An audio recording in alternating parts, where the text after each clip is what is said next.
Assalamualaikum warahmatullahi wabarakatuh. Waalaikumsalam warahmatullahi wabarakatuh. Jumpa lagi dengan gue Putri Sama gue Elda. dan malam ini kita mau joget. Kita ada apa sih pakai bajunya sama-sama gini? Disco. Abis ini langsung cus.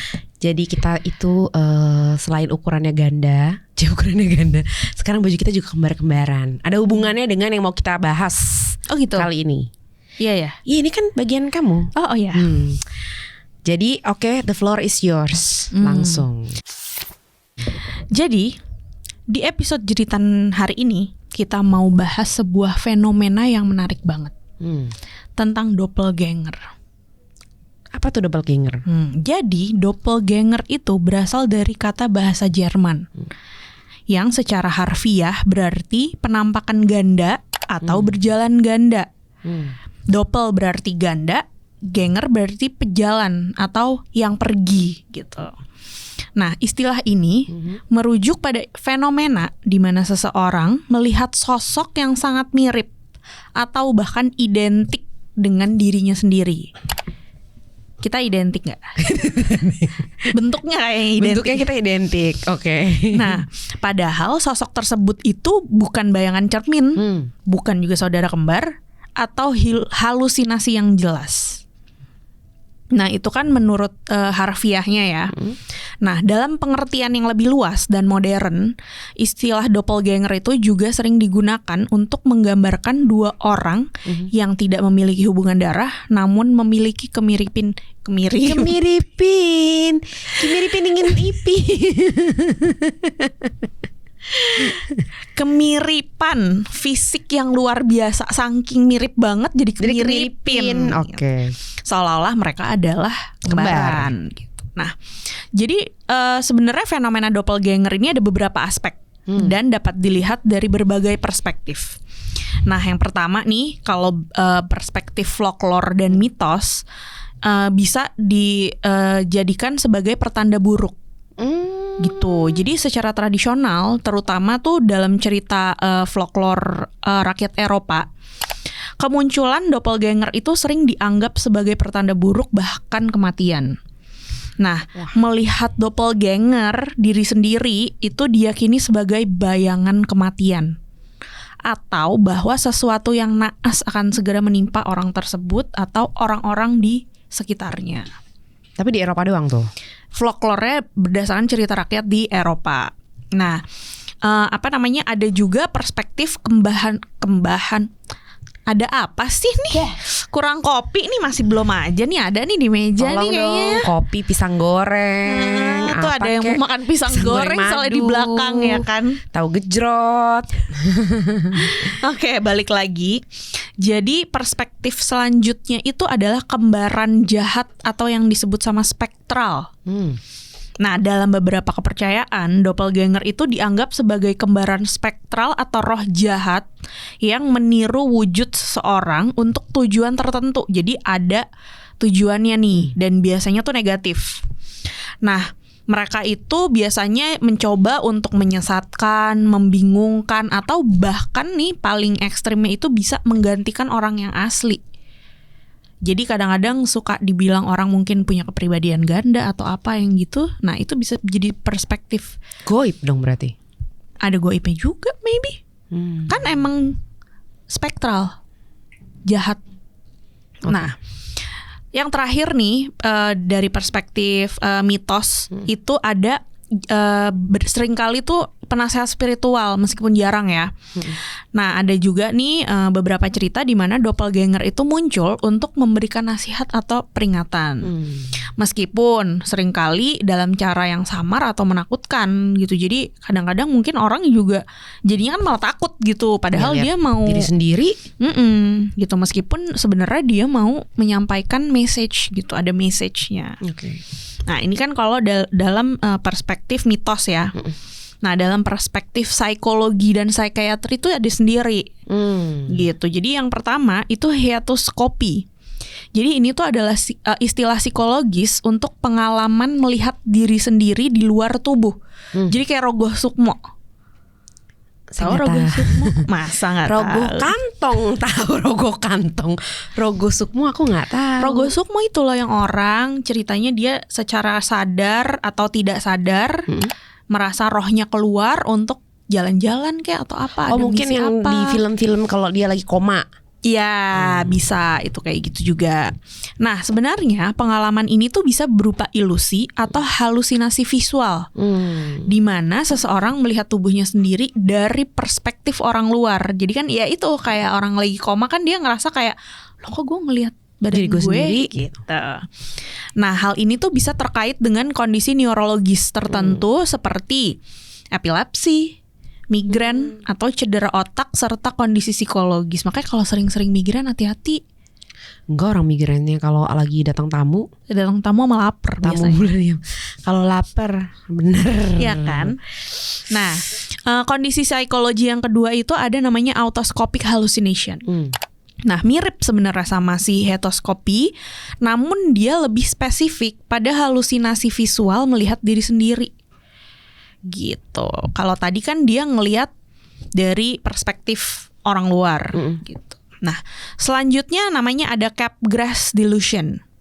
Nah, ini tuh adalah gangguan di mana seseorang memiliki keyakinan delusi bahwa orang yang dikenalnya bisa jadi pasangan, keluarga, atau teman, itu tuh telah digantikan oleh penipu identik. Maksudnya orang lain yang identik. Jadi gue yakin banget nih kalau lo tuh bukan lo sebenarnya gitu.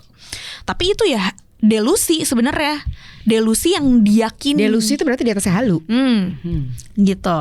Meskipun ini bukan melihat doppelganger diri sendiri, ini menunjukkan bagaimana otak bisa salah Interpretasikan. Bagaimana otak bisa salah menginterpretasikan identitas dan kemiripan. Jadi ada limitnya juga lah otak gitu kan. Tapi berarti karena udah memang ada gangguan dong kalau udah delusi. Iya pasti. Nah selanjutnya ada dissociative identity disorder atau DID. Nah sebenarnya ini tuh beda konsep sama doppelganger. Jadi alter ego atau kepribadian ganda dalam DID itu tuh suka dikaitkan secara awam dengan ide memiliki diri lain kayak yang tadi gue bilang. Nah, meskipun secara klinis ini tuh adalah kondisi yang jauh lebih kompleks dan bukan sekedar kemiripan fisik. Yes. Gitu kalau lo baca tuh Sibyl. Gitu. Ikut-ikut aja lu. Kita kan emang kayaknya sehati banget. Doppelganger ya kita. Double gengges. Iya, double gengges bener kan? Iya bener. Double gengges kita. Nah, selanjutnya ada pareidolia. Nah, ini adalah kecenderungan psikologis untuk melihat pola atau bentuk familiar seperti wajah atau objek atau data yang acak.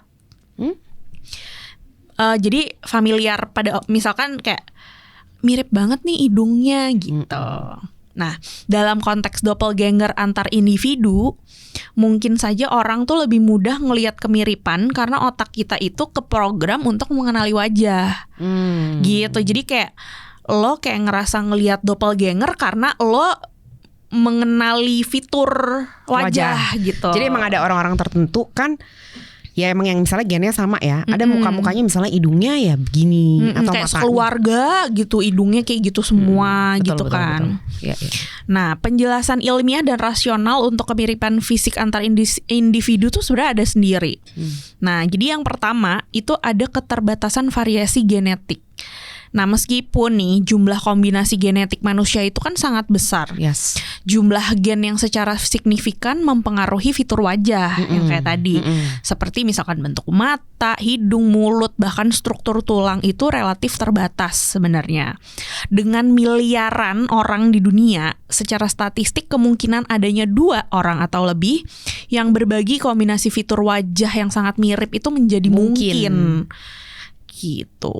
Nah, selanjutnya itu nenek moyang bersama. Ya kan kita sama-sama cucu Nabi Adam gitu ya katanya Iya. Nah, kalau ditelusurin nih jauh ke belakang, semua manusia itu sebenarnya memiliki nenek moyang bersama itu tadi.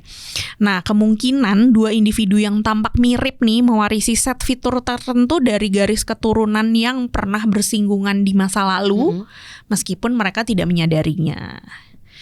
Gitu. Nah, selanjutnya ada namanya migrasi dan kumpulan gen lokal. Nah, populasi yang secara geografis terisolasi atau memiliki sejarah migrasi tertentu memiliki kumpulan gen yang lebih terbatas, meningkatkan kemungkinan munculnya individu dengan wajah serupa dalam populasi tersebut atau populasi keturunannya. Kayak tadi. Gitu. Nah, terus ada konvergensi penampilan namanya. Nah, meskipun nih bukan evolusi dalam pengertian biologis yang ketat untuk kemiripan wajah, gaya hidup, atau ekspresi wajah yang sering digunakan, dan bahkan paparan lingkungan tertentu secara teoritis itu bisa berkontribusi pada kemiripan penampilan seiring waktu, meskipun ini lebih bersifat spekulatif. Gitu. Jadi ya itu kayak gaya hidup, saking misalkan nih lo anak gotik gitu, kayak pakai item semua, pakai eyeliner semua, kan kayak bisa jadi mirip gitu. Gaya-gaya sekarang juga kan yang di TikTok gitu akhirnya semuanya jadi bentuk kayak cewek kue, kayak semuanya mirip gitu. Nah, studi ilmiah terbaru nih, penelitian modern seperti yang dilakuin sama Dr. Manel Esteller ya, bukan Esteller ya. Dr. Manel Esteller dan timnya di Spanyol itu yang dipublikasikan sekitar tahun 2022. Nah, mereka ini telah menggunakan analisis DNA dan algoritma pengenalan wajah untuk mempelajari individu-individu yang sangat mirip tetapi tidak memiliki hubungan keluarga. Nah, mereka nih menemukan bahwa individu-individu doppelganger ini memiliki kesamaan genetik yang signifikan pada gen-gen yang terkait dengan pembentukan fitur wajah. Ya kayak tadi dari populasi tertentu yang sama juga bisa sama kan? Gitu. Jadi dari nenek moyang apa segala macam. Nah, mereka tuh juga menemukan bahwa beberapa kesamaan dalam gaya hidup dan faktor lingkungan, epigenetik dan mikrobioma, meskipun hubungan genetik lebih dominan dalam menentukan kemiripan fisik gitu. Nah, doppelganger nih juga ada dalam sastra dan budaya populer. Jangan salah. Dari dulu, dari zaman baheula berarti. Betul. Nah, apa aja. Jadi tuh karena emang fenomena ini tuh menarik gitu ya. Jadi sering banget tuh jadi tema dalam beberapa karya sastra film dan televisi. Seringkali digunakan untuk mengeksplorasi tema identitas, dualitas sifat manusia, misalkan baik versus jahat gitu. Walaupun mereka mirip, tapi mungkin yang satu pakai baju putih dan yang satu pakai baju merah. Bawang merah, gitu. bawang putih ya. Tuh. Kegilaan atau ketakutan akan kehilangan diri. Nah, ada contoh klasik dari zaman dulu gitu kan. Termasuk karya Edgar Allan Poe.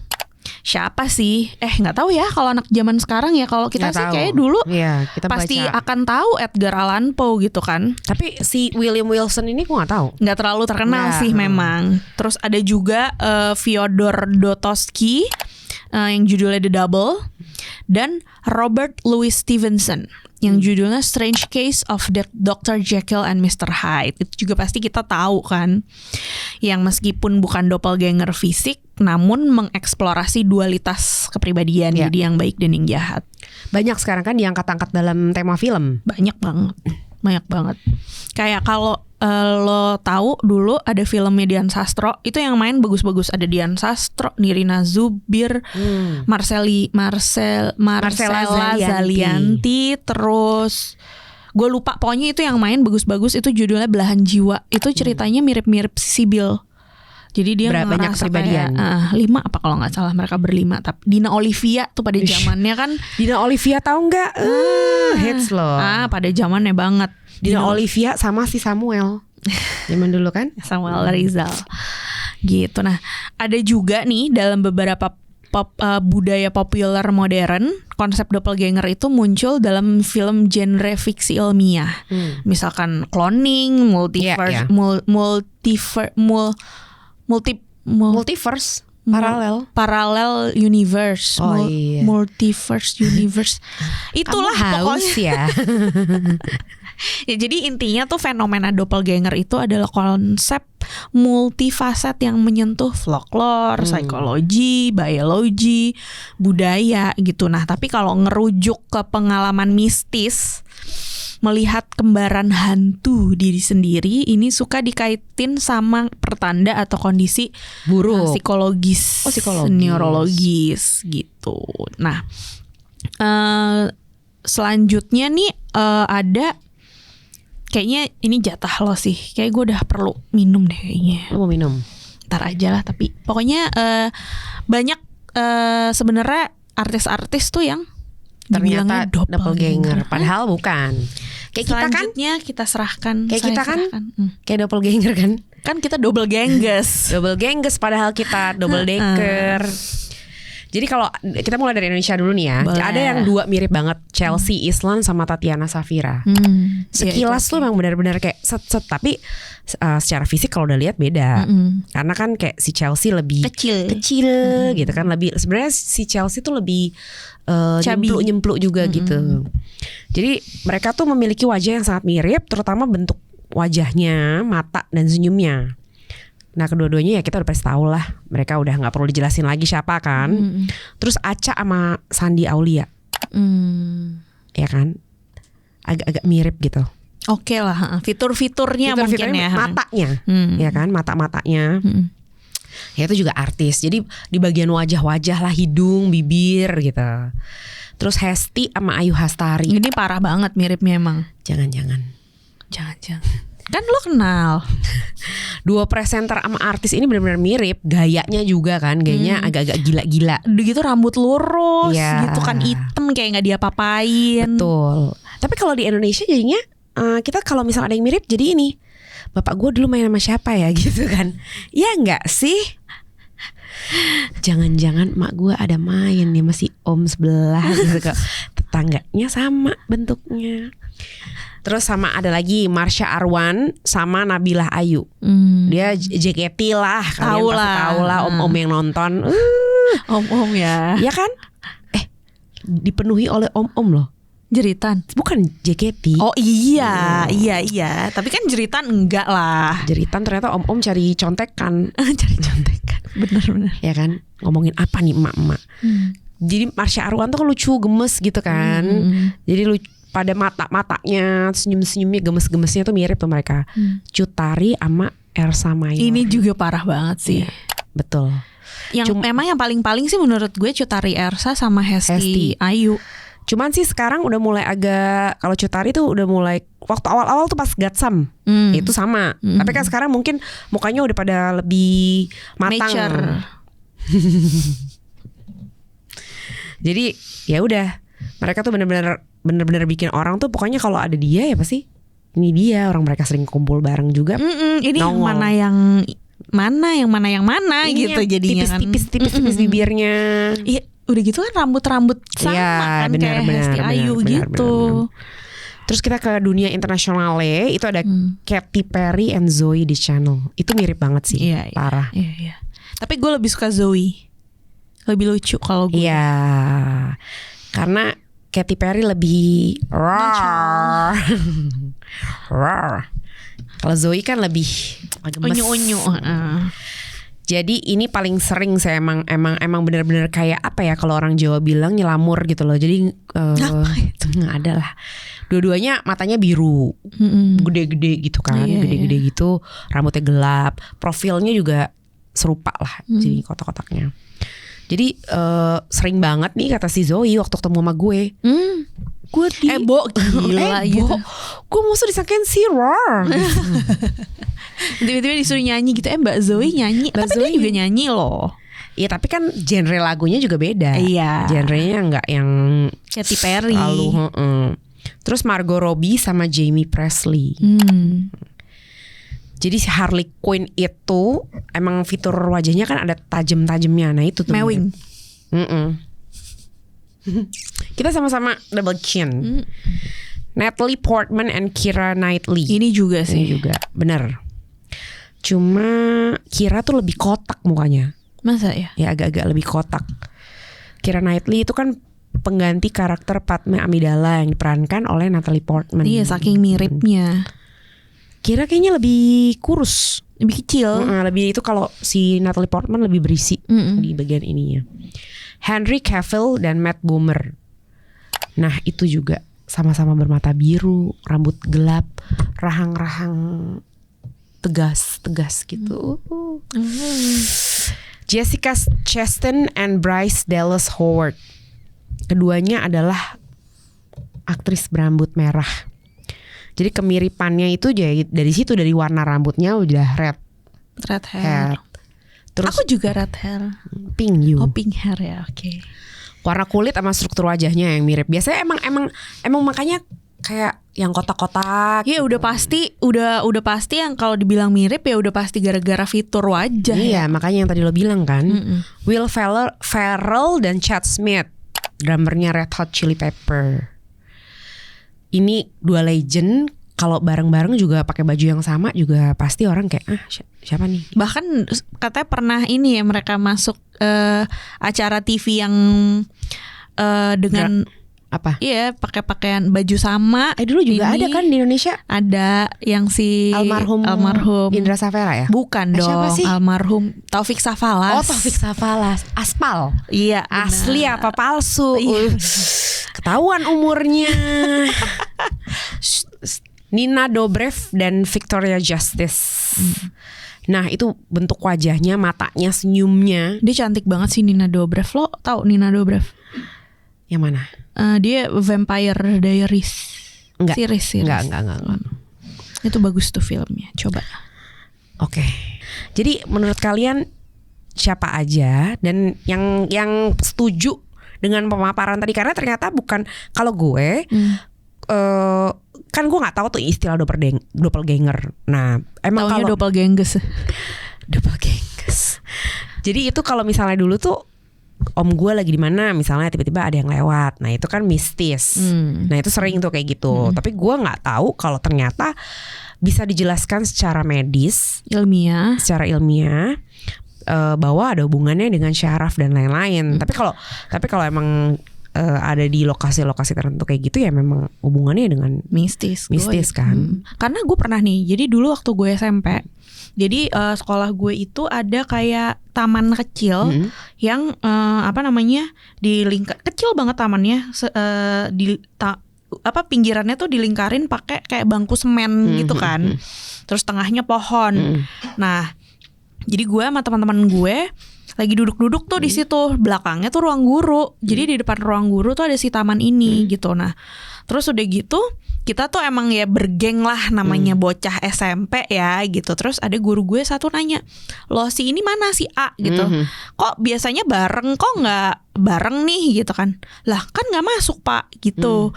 "Loh, gimana nggak masuk sih? Orang kan tadi jadi dia tuh sebelum istirahat itu dia tuh ngajar kelas gue. Nah, dia bilang di kelas dia ngeliat si temen gue itu, tapi dia nggak ngabsen memang, karena dia ngeliat kan. Makanya dia pikir emang masuk. Enggak, Pak, orang nggak masuk dari pagi sakit. Gitu. Siapa yang punya pengalaman? Kalau supranatural juga boleh di-share ke kita ya kan? Boleh. Atau misalnya yang secara ilmiah.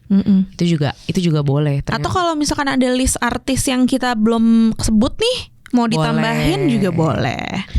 Atau mau request kemarin misalnya ada isu-isu apa gitu yang lagi hot, benar, boleh. Atau mau kirim-kirim aja minum biar ngomongnya nggak belibet, boleh. Ini kayaknya ngantuk, gara-gara ngantuk kali ya. Ngantuk. Habis mejanya kosong. Ya ampun, kasihan. Ditunggu loh. Ya udah segitu aja deh pembicaraan kita tentang doppelganger. Kita double gengges. Mau pamit dulu. Pamit undur diri. Bye.